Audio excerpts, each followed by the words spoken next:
Assalamualaikum warahmatullahi wabarakatuh. Perkenalkan, nama saya Masita dari kelas 10 SKS 4 semester. Nah, pada video kali ini saya akan menjelaskan tentang pengolahan dan wirausaha pengawetan bahan nabati dan hewani. Yang pertama yaitu mengenal produk pengawetan bahan nabati dan hewani. Proses pengawetan adalah suatu cara untuk menjadikan hasil peternakan dan pertanian yang awalnya bersifat mudah rusak menjadi produk makanan atau minuman yang lebih awet, dengan sebisa mungkin tetap mempertahankan sifat fisik dan zat gizinya. Tujuan utamanya adalah untuk memperpanjang masa simpan. Kerusakan bahan pangan dapat disebabkan oleh beberapa faktor, yaitu pertumbuhan dan aktivitas mikroba, aktivitas enzim di dalam bahan pangan, serangga, parasit, dan tikus, suhu, termasuk suhu pemanasan dan pendinginan, dan kadar air, udara, terutama oksigen, sinar, dan jangka waktu penyimpanan. Yang selanjutnya yaitu bahan nabati dan hewani. Bahan pangan adalah hasil pertanian yang secara umum dapat dikelompokkan menjadi dua bagian besar, yaitu satu bahan nabati.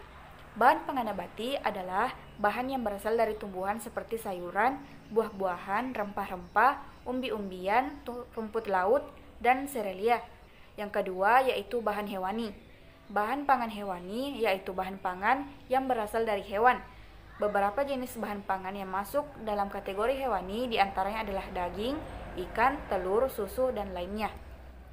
Nah, adapun perbedaan bahan hewani dan bahan nabati.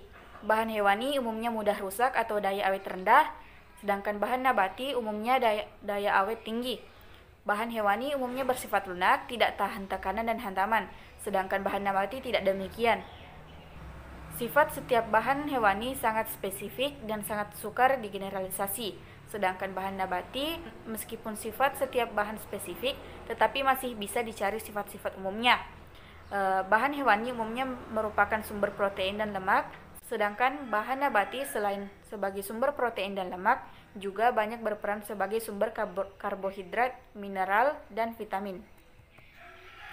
Bagian C yaitu proses dan alat pengawetan bahan nabati dan hewani. Secara umum, bahan hasil pertanian, peternakan, dan perikanan setelah dipanen akan mudah mengalami kerusakan, sehingga terjadi penurunan mutu. Untuk menjaga kualitas bahan pangan dan produknya, maka bahan pangan tersebut perlu dilakukan pengolahan dan pengawetan. Adapun beberapa metode pengawetan bahan pangan dengan cara menonaktifkan, menghambat, dan mencegah faktor-faktor penyebab kerusakan pangan. Adapun contohnya yaitu satu, pengawetan dengan suhu rendah. Salah satu proses untuk mengawetkan adalah dengan menyimpan bahan makanan di dalam lemari pendingin, yaitu kulkas atau freezer. Lemari pendingin memiliki suhu yang rendah. Yang kedua yaitu pengawetan dengan suhu tinggi. Pengawetan dengan suhu panas sebenarnya sudah lama digunakan, yang dikenal dengan istilah memasak. Nah, terdapat dua faktor yang harus diperhatikan dalam pengawetan menggunakan suhu tinggi, yaitu jumlah panas yang diberikan harus cukup untuk mematikan mikroba pembusuk dan mikroba patogen. Yang kedua, jumlah panas yang digunakan tidak boleh menyebabkan penurunan gizi dan cita rasa makanan. Berdasarkan penggunaan suhu, waktu, dan tujuan pemanasan, proses pemanasan dapat dibagi dalam kedua kelompok besar, yaitu proses pasteurisasi dan sterilisasi. Yang ketiga yaitu pengawetan dengan pengeringan. Pengeringan adalah suatu metode untuk mengeluarkan atau menghilangkan sebagian air dari suatu bahan dengan cara menguapkan air tersebut dengan menggunakan energi panas. Biasanya, kandungan air bahan tersebut dikurangi sampai suatu batas agar mikroba tidak dapat tumbuh lagi di dalamnya. Yang keempat yaitu pengawetan dengan bahan kimia. Pengawetan bahan pangan dapat juga dilakukan dengan melakukan penambahan bahan kimia tertentu, seperti pemberian asam, pemberian gula dan garam, pemberian benzoat, pemberian asam sorbat, pemberian sulfur dioksida, dan pemberian antioksidan. Bagian D, cara merancang pengawetan bahan nabati dan hewani. Yang pertama yaitu mencari ide. Ide tidak datang begitu saja, tapi kita harus melakukan beberapa riset atau penelitian terkait dengan ketersediaan bahan dan alat serta peluang pasar dari produk hasil pengawetan bahan nabati dan hewani. Yang kedua yaitu percobaan. Pada pengolahan pengawetan, perencanaan produksi tidak dapat dilakukan sebelum didapatkan resep atau rumusan yang tepat dan baku untuk teknik pengolahannya. Yang ketiga yaitu perencanaan produksi. Rancangan proses pengawetan yang dilakukan dimulai dengan pengadaan dan persiapan bahan serta peralatan, langkah-langkah pada proses pengawetan hingga pengemasan. Yang keempat yaitu pembuatan produk pengawetan dari bahan nabati dan hewani. Pembuatan produk pengawetan dilakukan sesuai dengan rencana yang telah dibuat. Bagian E yaitu pengawasan dan perawatan produk hasil pengawetan bahan nabati dan hewani. Pengemasan dan pelabelan merupakan tahap akhir dalam proses pengolahan pangan sebelum dipasarkan. Pengemasan seringkali menjadi salah satu faktor penentu kesuksesan suatu produk olahan di pasar. Fungsi kemasan. Fungsi pertama adalah fungsi perlindungan.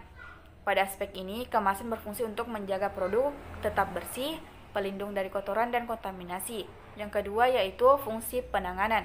Beberapa hal yang termasuk dalam fungsi ini antara lain kemudahan dalam membuka atau menutup, mudah dalam tahap penanganan, pengangkutan, dan distribusi, mempunyai fungsi yang baik, efisien, dan ekonomis.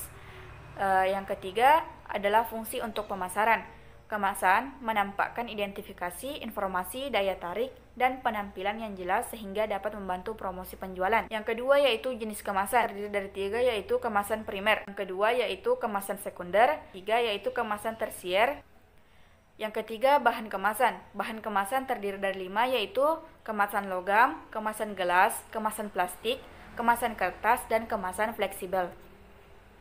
4. Persyaratan kemasan. Yang pertama yaitu kemasan harus melindungi isi, baik dari pengaruh luar, pengaruh dari dalam, dan kemasan harus dapat menjaga mutu tetap sama.